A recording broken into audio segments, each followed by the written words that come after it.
Whenever we think about voting and elections, what do we normally think about? Well, you have a few candidates for an election, or you have a bunch of people voting on what movie to go see, and everyone casts a ballot for who they want to win or what they want to win, and whoever gets the most votes or whatever gets the most votes is the winner.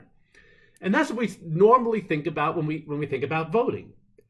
That's something that we call the plurality method. What a plurality means, the plurality is whoever, let's say it's an election, whoever gets the most votes, whoever gets the highest percentage of votes. It doesn't necessarily mean a majority.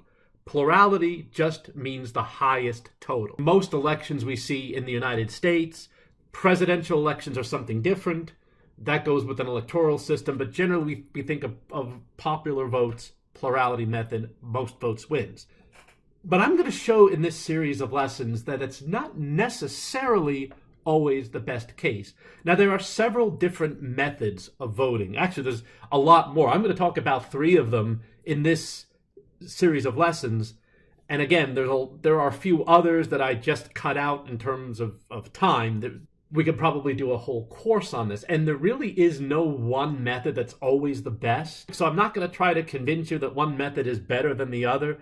My aim in this section and in the apportionment section afterward is to just show you the different methods, show you the pros and cons of each. And like with a lot of things in life, there are going to be several ways to do a task. None of those ways are going to be perfect, but you figure out which benefits are the most important and which drawbacks are you most willing to live with. The plurality method that I just talked about, hey, that's the simplest way to do it. Count up the votes, whoever gets the most votes is the winner. But I'm going to show some cases where maybe that might not be the best case. I want to try to expand your thoughts on that just a little bit. So the first thing we're going to talk about is the plurality voting method. Again, like I said, this is the most familiar. We simply find out who or what has the most votes, and we decide the winner from there. So let's look at an example. So you have a club of 40 people is deciding where to go for their next conference. The choices are Hawaii, Florida, California, and Alaska. So they vote with the following results. And I think most people would probably pick one of the first 3. Alaska, okay, maybe if they're really into skiing, who knows? But it's maybe not a state that one would always think about. But let's see what the results of this vote, this 40-person vote is. Okay, so Alaska 16, California 12, 9 for Hawaii, and 3 for Florida. So you look at this using the plurality method, and Alaska has the plurality. Again, plurality doesn't necessarily mean majority. Alaska has the plurality in this case because it got more votes than any other location. So out of the 40 votes cast, Alaska had the most. So Alaska's the winner. Now, you might be thinking, now wait a second, there's a problem with this. And the problem is Alaska only got 16 of the 40 votes. It had the most votes, but the majority wanted someplace sunny. They wanted California or Hawaii or Florida.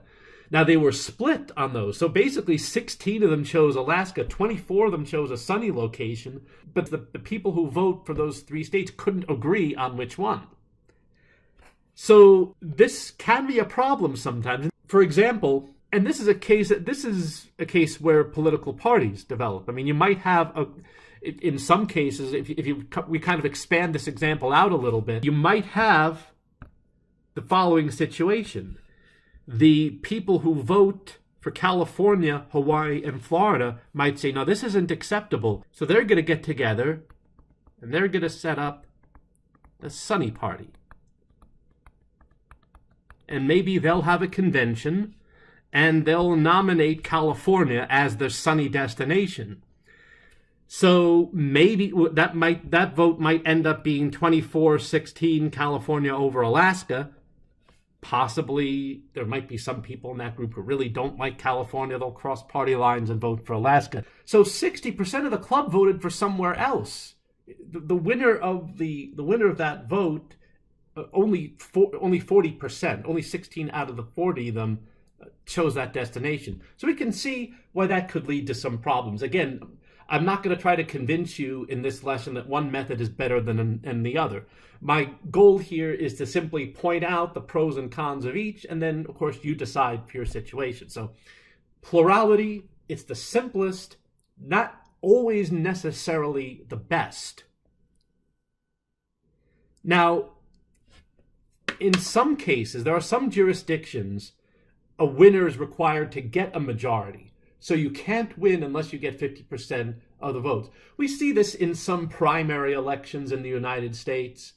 There might be an election where in the primary you have 6 people running, and no one gets more than 50% of the vote. In that case, they'll have what's called a runoff election with only the top 2 candidates running. And then if there's only 2, then one of them has to get the majority unless it's exactly 50-50, which is probably very rare. So that might be the solution in some cases. But there are a couple of other methods that we can use that might provide a solution to this problem.